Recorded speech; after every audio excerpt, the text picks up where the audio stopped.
Halo teman-teman, hari ini kita akan membahas perusahaan yang bergerak di bidang konsumer, ya, dan cukup menarik. Mereka merupakan produsen boba ya, kayak bola-bola tapioka gitu dan jelly-jelly ya. Jadi cukup menarik karena zaman sekarang banyak sekali orang-orang yang buka kafe dan membutuhkan bahan-bahan seperti ini untuk menunjang usaha mereka ya.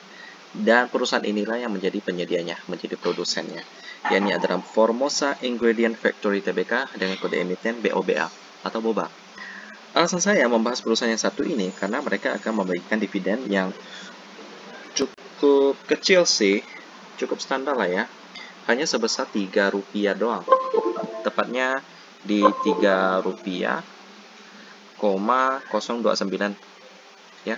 Jadi cukup kecil kalau kita hitung dividen yieldnya dengan harga sahamnya sekarang Rp250, maka dividen yieldnya bisa sekitar 1%-an ya teman-teman ya. Jadi cukup kecil. But it's okay, kita tetap lanjutkan. Kita akan melihat bagaimana sejarah dan produk-produk daripada boba ini ya. Kita lihat di sini. Nah, ini ada video profilnya juga ya. Bagaimana produksinya dan lain-lain. Tapi kita skip dulu, kita langsung lihat sejarahnya. Mereka didirikan pada tanggal 11 April 2016 ya.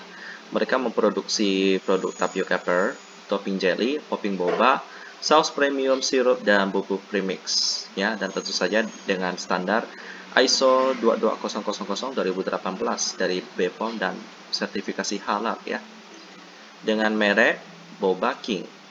Ya, mungkin ada teman-teman yang membuka kafe, ada langganan dengan perusahaan yang satu ini, teman-teman ya. Kita lihat di sini banyak sekali ya. Mereka sudah ekspor sampai Jepang, Filipina, Hong Kong, Malaysia, Vietnam, dan Korea Selatan. Kedepannya mereka akan ekspor lagi ke Amerika, Eropa, Australia, dan Afrika. Ya. Oke, dan juga mereka merupakan anak perusahaan daripada KMDS, yang juga merupakan salah satu distributor produk-produk makanan premium, seperti kopi, dan lain-lainnya. Lalu ini adalah manajemen daripada Formosa. Kita lihat di sini ada Bapak Tseng Senyo sebagai komisaris utama, lalu Bapak Hengki Wijaya sebagai komisaris, Bapak David Alusin Singh sebagai komisaris independen. Next, ada direksinya Ibu Yunita Sugiarto Ewe, lalu ada Ibu Dewi Irianti Wijaya sebagai wakil direktur utama, lalu Bapak G. Reyanto Yamin sebagai direkturnya ya. Dan ini beberapa produk daripada boba. Seperti jelly dan pudingnya, di sini ada harganya. Mungkin ada teman-teman yang tertarik, boleh nanti mengunjungi website mereka, bobaking.co.id. Lalu ada lagi Mutiara Tapioka, ya, Rp45.000. Saya tidak tahu apakah ini cukup murah atau mahal ya, karena saya nggak ada usaha kafe sih. Tapi pastinya untung ya. Saya lihat banyak sekali yang buka usaha boba di Singkawang juga. Sirup dan jam, selai ya, sirup dan selai. Ini harganya. Jadi bagaimana sih fundamental daripada boba ini sampai bisa bagi dividen? Mereka baru IPO loh, tahun 2021 loh. Jadi sangat hangat. Sampai bisa bagi dividen tentunya bagus banget ya. Dan juga bergerak di bidang konsumer, pastinya aman bisnis mereka ya. Kita akan sama-sama lihat fundamentalnya di RTI Business. Dan bagaimana penambahan fundamental daripada boba? Pertama kita lihat dulu ya pemegang saham daripada boba apakah aman, bersih daripada kasus hukum. Kita pertama ketik Hengki Wijaya yang memegang 24% lebih saham daripada boba ya.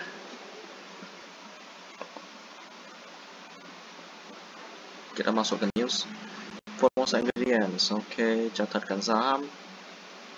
Oke, alokasi. Oke, nggak ada masalah sih dari Hengki Wijaya.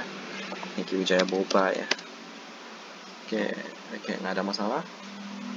Terakhir harus kasih nama boba ya kalau mau cari tentang boba. Oke, aman.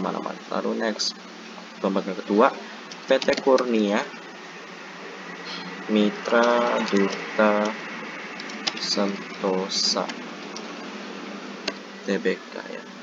Oke, pabrik kedua melesat arah dan nggak ada masalah sih. Oke, aman bagi untuk megang saham boba yang kedua. Lalu next, texture maker Enterprise Boba.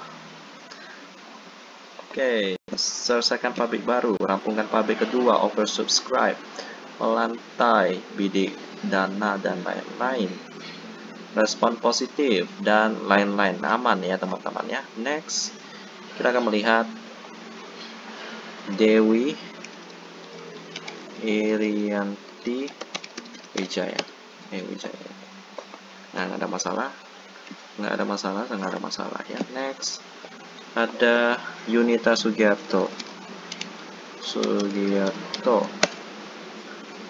Oke, nggak ada masalah. Melesat, pabrik baru dan lain-lain ya. Tak ada masalah. Preserved food specialty. Preserved food specialty. Oke, rampung, melesat, meroket, pabrik baru dan lain-lain, dan nggak ada masalah. Lalu next ada Papon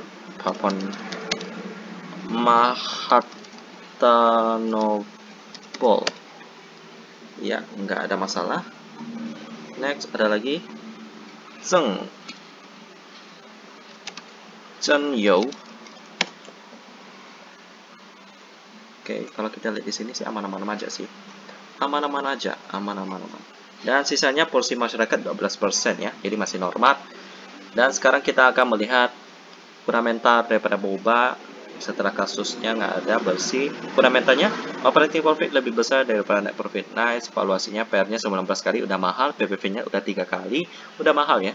Operating profit margin 28%. Nice. Net profit margin 22%. Dengan cash ratio-nya 99%. Tapi tenang. Quick ratio-nya 164%. Dengan current ratio juga 210%. Jadi aman ya keuangannya ya.